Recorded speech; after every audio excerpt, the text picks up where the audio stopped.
Hello and welcome to Journal Club for 2021. We've come back today and we've got two presenters. We've got Hannah and Keisha. So I'm going to hand you over to them to present about their trial, as you can see. Okay, handing you over now. So we looked at the established status epilepticus treatment trial, or the Esett trial. And this trial was a randomization trial looking at the efficacy of 3 anticonvulsants for status epilepticus. And Hannah's just going to take you through the methods of the trial now. Okay, hello, my name is Hannah. I'm ST5 trainee in anesthesia. I think we met all of the people who we are here. So this presentation is based on the article from New England Journal of Medicine from 2019, about randomized trial of 3 anticonvulsants. So this study was initiated in America. It involved 57 emergency departments in USA, and it was randomized completely, and it was double-blinded. Unblinding was used in the cases when the clinicians needed to escalate the treatment to add second anticonvulsant drug, and those cases were excluded from the trial later. And it was comparative effectiveness trial. It included adult and pediatric admissions, and children were over 2 years old. So the aim of the study is to compare efficacy and safety of 3 anticonvulsants: Levetriracetam, Fosphenyoin, and Valproate. The children and adults were admitted with convulsive status epilepticus after they had benzodiazepines, so when it showed to be refractory to benzodiazepines. And they looked at the primary outcome as the absence of seizures and improvement in consciousness at 60 minutes after the start of drug infusion. And they would not look at the cases where they added additional anticonvulsants. And also they assessed effectiveness. They aimed to assess the effectiveness of the drugs, to compare the effectiveness of the 3. And another outcome potentially they looked at, it was safety outcomes. They looked at ICU admissions, development of life-threatening hypertension or cardiac arrhythmias after the start of infusion of these anticonvulsants, if the patient needed an endotracheal intubation, recurrence of seizures, and death of the patients. So then, as I said before, the patients over 2 years old, adult and pediatric population were enrolled, and the dose of benzodiazepines, they tried to enroll everyone who had adequate cumulative dose of benzodiazepines already. So for diazepam, it would have been about 10 milligrams, or for pediatric population, 0.3 milligrams per kilogram. For lorazepam, it would have been 4 milligrams, or for children, 0.1 milligram per kilo. And for midazolam, 10 milligrams, or 0.2 milligrams per kilogram if it was IV dose, or 0.3 milligrams per kilo if it was IM dose. The patient should have had continued to have convulsions for at least 5 minutes after the last dose of benzodiazepines to allow the time for them to work. But if the time passed more than 30 minutes after the last dose, they were excluded from the trial. Also, where the causes of seizures were known, such as trauma, hypo or hyperglycemia, cardiac arrest, hypoxic episodes, pregnancy, and anyone who opted out and was wearing the bracelet that they were opting out from the trial, they were excluded from the trial. Also, the patients, as I mentioned before, who received other treatments were excluded. The patients who were intubated, who developed allergic reactions, or who had any kind of contraindications to these drugs. So the 3 drugs were all completely blinded for the clinicians in the ED, and they followed the algorithm of randomization. So for Levetriracetam, it was the dose of 60 milligrams per kilogram, and the maximum dose was 4,500 milligrams. For Fosphenyoin, it was 20 milligrams per kilogram and maximum dose of 1,500, and for Valproate, it was 40 milligrams per kilo. And maximum dose 3,000 milligrams. So these maximum doses were given to the adults and for children above 33 kilograms weight. The rest were receiving the weight-adjusted doses.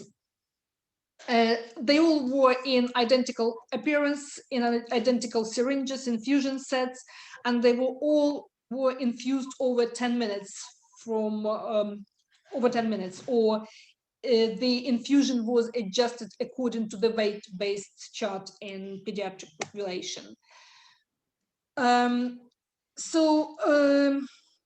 The study looked at the absence of seizures and improvement in responsiveness at 60 minutes after the start of infusion.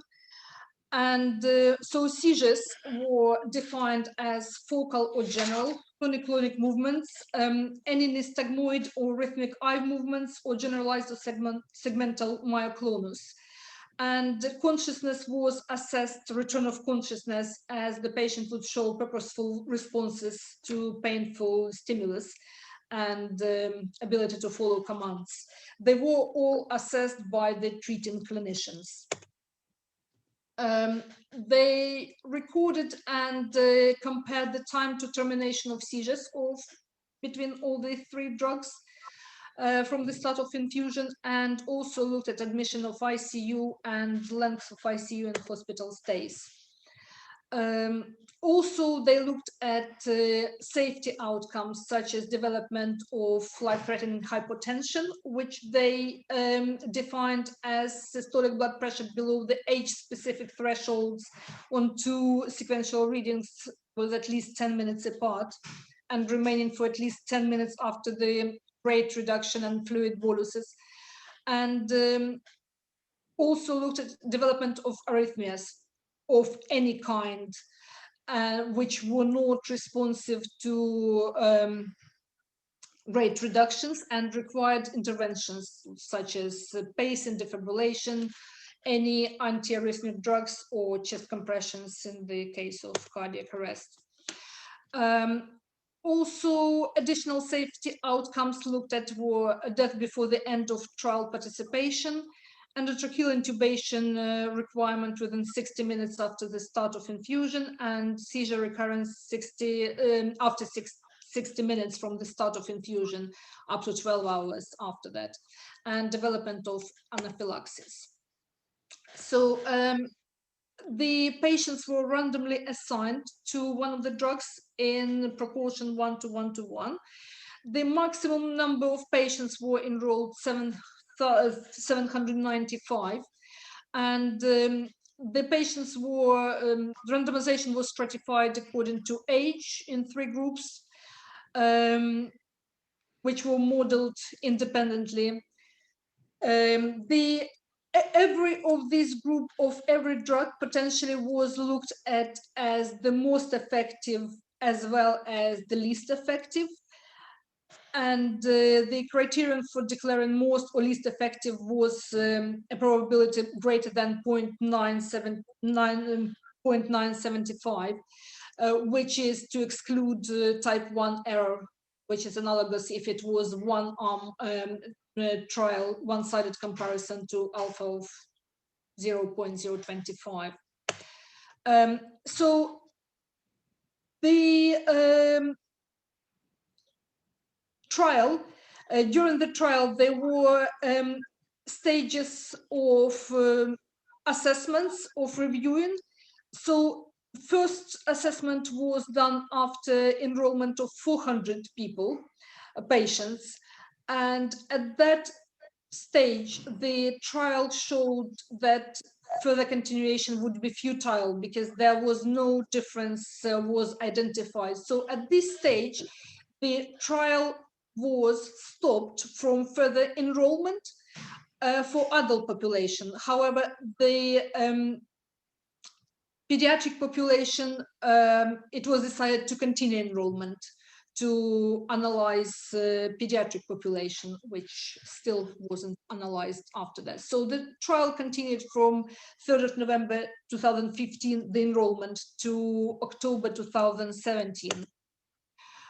So this is the characteristics of the outcome for both for all three agents. So in the group of levetiracetam, a number of patients was enrolled eventually, and after all the exclusions was 145, for fosphenyoin 118 and valproate 121, with mean age of 33 years roughly, and with pediatric population, you can see in different age groups, it was similar representation in all three drugs. About 40% were Black, 42% white, and other ethnicities were about between 14 and 17%.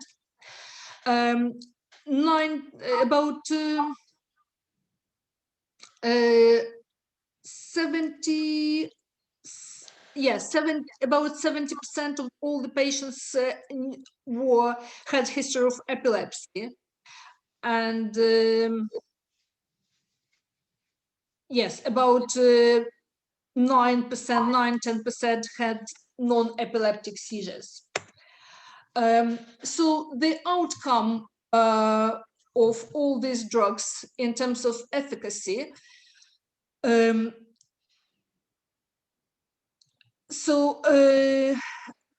about half of all treatment groups had response to levetiracetam as fosphenyoin as valproate. So it was about 47%, 45 and 46 in each of the group respectively. The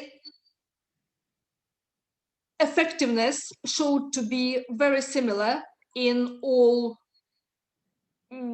between all the groups of the trial of the drugs, and in terms of effectiveness of the treatment, it was the same, very similar results. So that one of the treatment was more effective against another, this probability was excluded because the results were very, very similar. In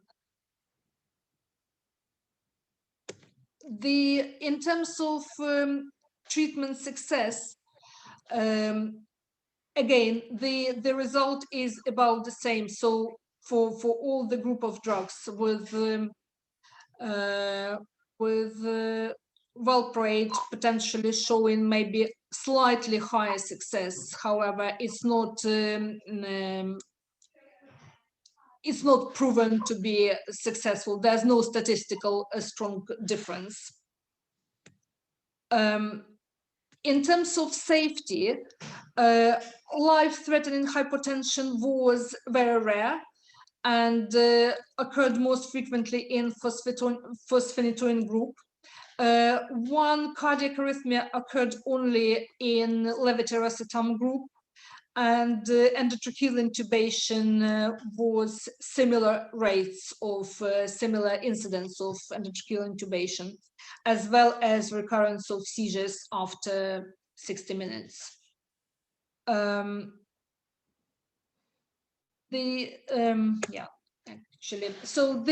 a result, the comparison of all these three anticonvulsants didn't show significant difference.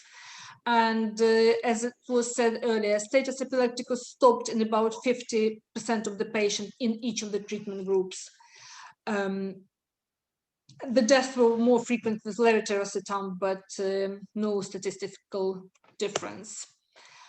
So Keisha will start analysis of the discussion of this trial, as well as she'll remind again about to make this presentation more educational. She'll remind about management of status epilepticus, what we should do and when. Thank you.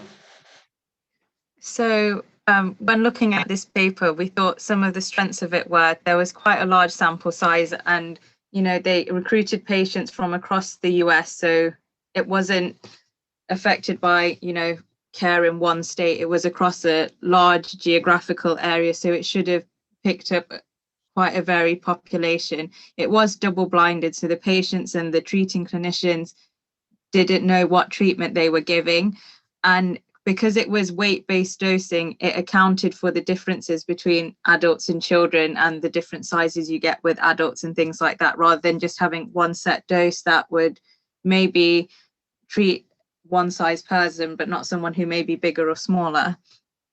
Some of the limitations of the study were that although there was double blinding, in certain cases they had to unblind. So if they thought there was treatment failure, they needed to instigate another anti-epileptic, we lost the blinding. 10% of the patients enrolled were also deemed after further analysis to have psychogenic seizures, so they were then excluded from the intention to treat analysis. And also when they determined when the seizures ended, it was on clinical picture rather than EEG, which isn't as accurate, but I suppose this then makes it more relevant to clinical practice, because most of the time we clinically decide there's been seizure termination, someone's in a post-ictal state, not everyone gets an EEG.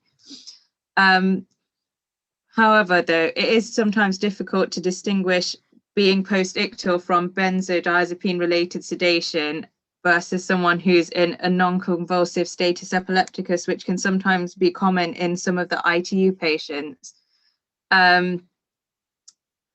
Also, Fosphenyoin had more restrictions on the rate of infusion because they were trying to blind it, make sure all the syringes, the infusions look the same and run over 10 minutes. It limited the max dose which could be given, which may have been suboptimal in patients who were heavier.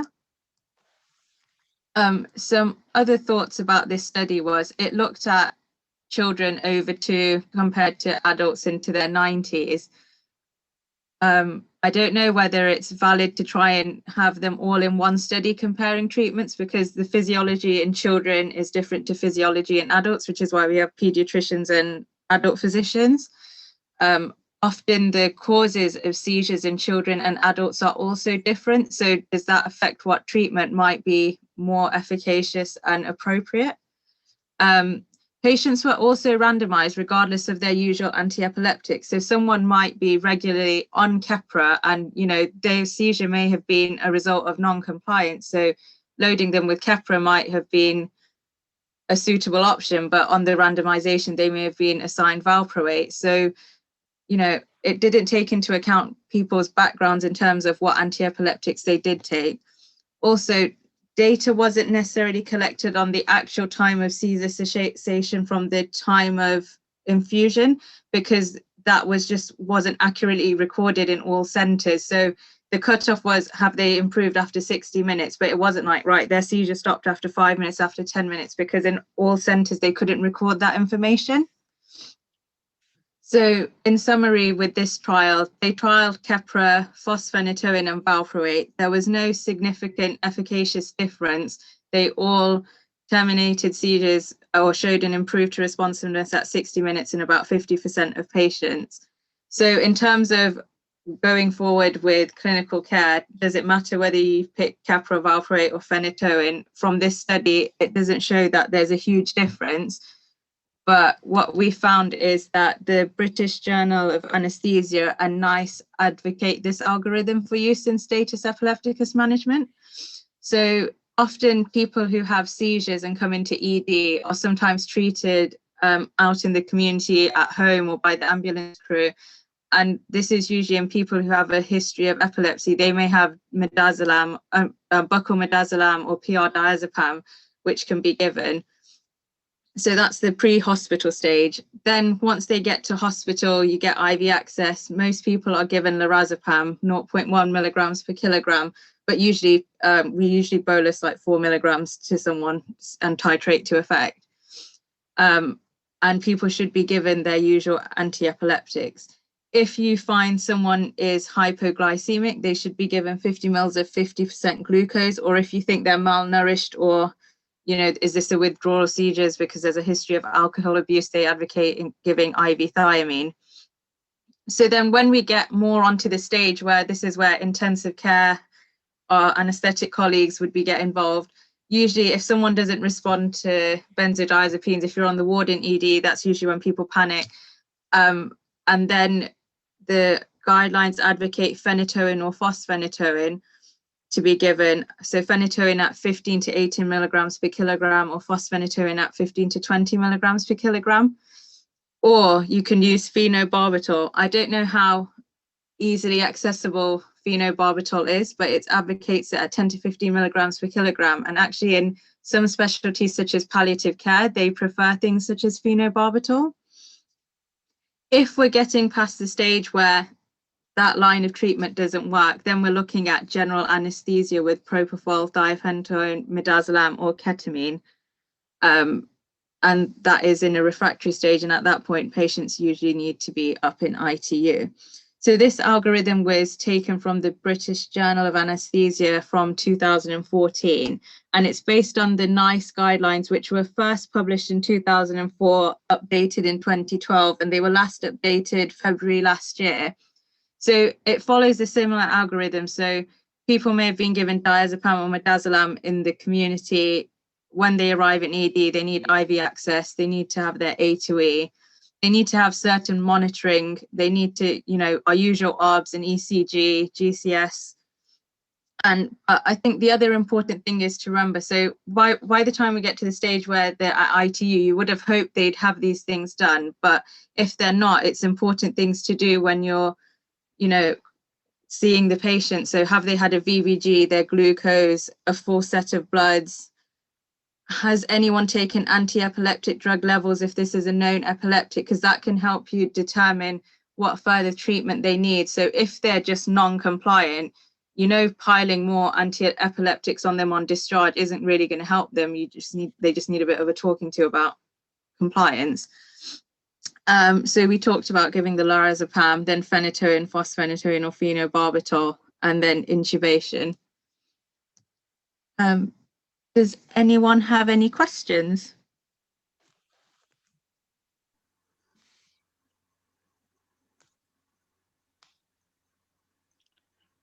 Thank you both for your presentation, really useful presentation, and a really good update about what we should be doing once we find these patients, especially as we are called quite often to people who are in status in A&E.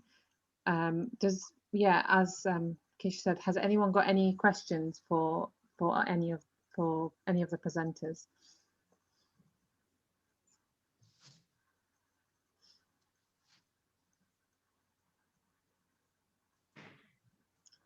Okay, doesn't seem like it. So I just want to thank you again for taking the time to make this presentation. I know it's a very busy time, and then we'll return hopefully next week for another journal club. Thank you.